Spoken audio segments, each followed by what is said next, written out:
Jimmy Fallon stopped mid-sentence. His hand dropped slowly to the desk.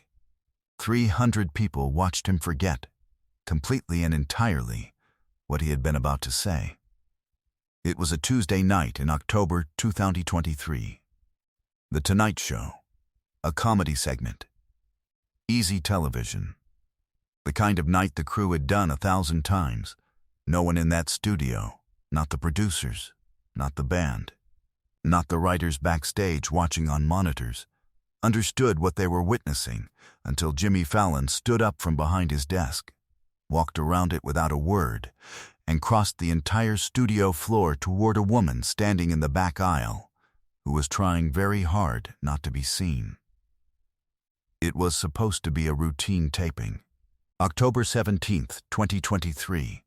The Tonight Show starring Jimmy Fallon, Rockefeller Center, New York. The guest was a comedian promoting a new special. Questlove and the Roots were in fine form. The audience was warm and full. Standard stuff. The kind of night that produces good television without anyone trying too hard.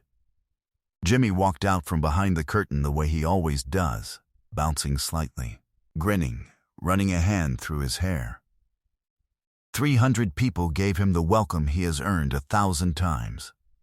He moved through the monologue with ease, the way a man moves through a room he knows well. Then the interview, then the segment, then the second commercial break. Everything flowing, everything right. And then, from somewhere near the back of the studio, Jimmy's eyes found something they were not supposed to find. Not a disruption, not a sound, not a commotion, just a face. A woman standing just inside the back entrance, pressed against the wall, as if hoping the wall would swallow her, holding what appeared to be a small laminated badge hanging from her neck. He stopped talking mid-sentence, not to gather himself, not for effect. He simply stopped. His hand came down slowly to the desk. The word he'd been about to say never came. Questlove noticed first. His sticks slowed. Then the director noticed. The feed cut briefly to a two-shot that wasn't called. And then the audience noticed that Jimmy Fallon was no longer looking at his guest or his cards or the camera. He was looking at the back of his own studio with an expression that nobody in that room had ever seen on his face before. The entire studio froze. His guest leaned forward. "Jimmy? You okay, man?" Jimmy didn't answer. He was already standing up. To understand what happened next, you need to understand what happened in the summer of 2015. Jimmy Fallon wasn't always Jimmy Fallon, late-night institution and America's host.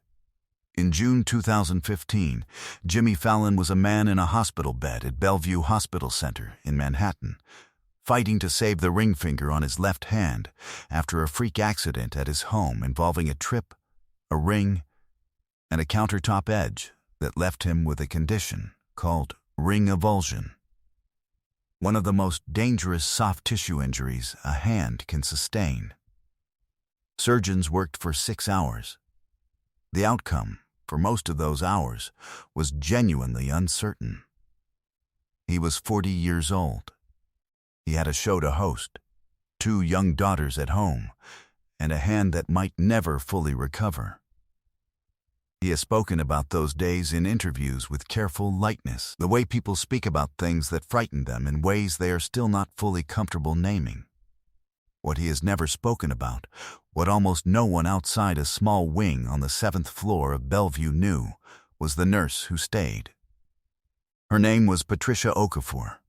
She was 34 years old in the summer of 2015, a registered nurse in the post-surgical unit, 7 years into a career she had chosen carefully and pursued without shortcuts.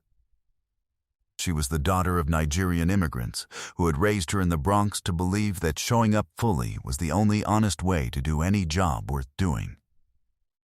She was not famous. She did not want to be famous. She was the kind of person who arrived 12 minutes early to every shift and left late without logging the extra time. because logging the time, she felt, would have changed what the time was for. She had not particularly followed late-night television. She knew who Jimmy Fallon was, the way most people her age knew. The clips, the viral games, the general sense of a warm and somewhat chaotic man who seemed to genuinely enjoy making people laugh. She had nothing against him. She had no particular feeling about him either way. What she had was a patient recovering from a surgery that had gone well, but that left him frightened and quiet in a way that surgical successes sometimes do, because a near miss does not feel like a victory when you are living inside it. She checked on him more than her rotation required, not because he was famous. The chart on his door was the same as any other chart. She checked on him because she noticed on the second morning that he wasn't sleeping, that he was lying in the dark at 2 a.m, staring at the ceiling with the particular stillness of a person whose mind will not let them rest. She sat down in the chair beside his bed. She did not turn on the light. She asked him, quietly, what he was afraid of. He told her, not the hand. The hand was the surface. Underneath the hand was a man who had been running very fast for a very long time and had never, not once, allowed himself to stop and feel the weight of any of it. The hand had stopped him, and in the stillness, everything he'd been moving fast enough to outrun had caught up with him. She listened. She did not take notes. She did not offer platitudes. When he was finished, she said, quietly, the fact that you're afraid means you understand what you have. That's not a bad thing to understand. She came back the next night, and the night after that, not because her rotation required it, because she had said she would, and she kept her word. On the morning he was discharged, he asked a nurse at the station if he could speak with Patricia Okafor. The nurse at the station told him that Patricia had worked the overnight shift and had gone home 2 hours earlier. He asked if he could leave something for her. He wrote a note. 3 sentences. He left it in an envelope with her name on it. He did not know if she would receive it, or if the envelope would sit in a drawer somewhere and be thrown away without being opened. He left it anyway, because it was the honest thing to do. He did not hear back. He went home. He healed. He went back to the show. He did not speak publicly about what had happened in that room, because some things are not for public speaking about. But he did not forget. People who have been sat with in the dark at 2 a.m. rarely forget the person who sat with them. What he didn't know, what he had no way of knowing, was that Patricia had received the note. She had kept it. Not because it was from someone famous, though that was a detail she could not entirely pretend didn't register. She kept it because of the 3 sentences. Because in those 3 sentences was evidence that she had done something real, and she believed that evidence of doing something real was worth keeping. She had continued her work on the 7th floor, continued arriving early, continued staying late. In 2018, she had completed additional certification in critical care nursing. In 2020, she had worked through the worst months anyone in healthcare had lived through, on a floor that was not designed for what it was asked to do, with colleagues who were holding each other up by their fingernails. She had not left the profession. She had moved through it the way she moved through everything, quietly, completely, without asking to be seen. In late September 2023, she was diagnosed with stage 3 breast cancer. The oncologist gave her a realistic picture. The course of treatment would be long and difficult. The outcome was uncertain in the way that any stage 3 diagnosis leaves outcomes uncertain. She was 42 years old. She had a daughter in the 8th grade, and a mother in the Bronx she called every Sunday, and a career she loved, and had not yet finished giving everything she had left to give. She did not tell many people. She told her mother, She told 2 colleagues. She told her daughter, carefully, with the same precision she brought to everything, choosing words that were true without being more frightening than the truth required. She did not, for several weeks, tell anyone else. Then, in early October, her daughter asked her, "Is there anything you want to do? Just for you, before treatment starts." Her daughter was 13.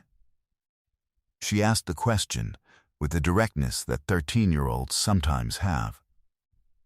The kind of directness that comes from not yet having learned to soften things into smallness. Patricia thought about it for 3 days. Then she told her daughter, "There is one thing. A friend of a friend worked in production at 30 Rock. It was not a direct line. It was the kind of connection that exists in New York, where everyone is 4 people away from everyone else." Patricia sent a message through this connection saying only that she was a nurse who had cared for Jimmy Fallon at Bellevue in 2015, and that she would very much like, if it was not too much to ask, to see the show before she began treatment. She expected nothing. Or she expected the polite response that means nothing. What she received, 3 days later, was a message asking if she could come on October 17th, and would she be comfortable if someone from the show knew who she was before she arrived. She said yes. She said she would be comfortable. She did not know that the message had been shown to Jimmy Fallon. She did not know that Jimmy Fallon had read it in his dressing room and sat very still for a long time before telling his assistant, "Make sure she has a good seat, and make sure nobody tells her I know she's coming."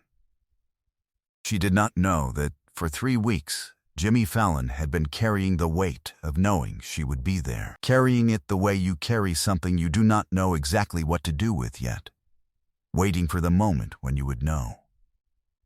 Behind the scenes, Jimmy Fallon had made a decision that defied every producer's expectation. He hadn't told the segment producers. He hadn't briefed the floor director. He had told one person, a single coordinator, to place Patricia Okafor in the back section of the studio with a guest badge that would let her slip in after the audience had seated, so she could find a place near the back without fanfare. He had said, "I want her to be comfortable. I don't want her to feel like she's part of a segment. I just want her to be there." What he hadn't told anyone was what he intended to do when he found her. He hadn't fully told himself. But this is the moment no one in the studio and no one watching at home ever saw coming. Jimmy Fallon came around his desk. He crossed the studio floor at a pace that was neither slow nor hurried, the pace of a man who has made up his mind and is not second-guessing it. The audience, which had begun to murmur, went completely quiet. He stopped in front of Patricia Okafor. She had not moved from the back wall. She was wearing her work ID lanyard still.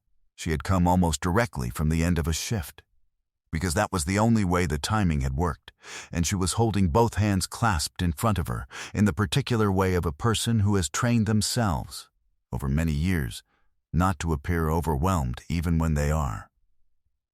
Jimmy Fallon looked at her for a moment. Then he said, his voice not quite steady, "You came." She said, "You knew I was here." "Since October 1st, he said. She looked at him for a moment. Then she said, very quietly, "You didn't have to do any of this." "I know," he said. "You didn't have to sit in that chair." A pause. "But you did." She looked away briefly, the way people look away when they are trying not to feel something in front of 300 people, and then she looked back. "That was my job." "No," he said. "The job was the chart and the medication and the follow-up questions. What you did, what you actually did, that wasn't the job." The floor director had long since stopped calling shots. Questlove's sticks were resting across the snare, unmoving. Nobody in the production booth was talking into headsets. Jimmy reached into the inside pocket of his jacket. He pulled out an envelope. Old, the edges softened with handling. The kind of envelope that has been moved from one wallet or drawer or jacket pocket to another, many times, over many years. He held it out to her. "I got your note," she said. She hadn't taken it yet. "I know you got it," he said. "I want you to have the original back. I want you to have it. Because I needed you to know that I didn't forget. And because," his voice broke slightly. He steadied it. "Because I need you to fight, whatever comes next. I need you to fight the same way you showed up for every person on that floor. That same way." She took the envelope. She held it in both hands. 300 people were on their feet before anyone decided to stand. Jimmy Fallon did not try to speak over the applause. He stood beside Patricia Okafor, his hand briefly on her shoulder, and he let the room be what the room was. Patricia Okafor began her treatment in late October 2023. Her medical team described her response to the initial rounds as, in their words, better than projected. She continued working reduced hours at Bellevue through the winter because she said the work steadied her, and because her patients did not stop needing her simply because she was also unwell. The envelope Jimmy Fallon returned to her that night is on the windowsill in her apartment in the Bronx, next to a photograph of her daughter and a small wooden cross her mother gave her when she passed her nursing boards. It sits there in the light every morning when she makes coffee. Jimmy Fallon has not spoken about that night on television. He has spoken about it once, to one person, in a hallway at Rockefeller Center, when a colleague asked him what it felt like. He said, "It felt like paying a debt I didn't know how to pay until I saw her standing there." Patricia's daughter, who is now 14, has told her school counselor that she wants to be a nurse. Some debts cannot be repaid. They can only be carried back to the person who is owed them, quietly, in an old envelope, and placed in their hands at the moment when they need to know someone remembered.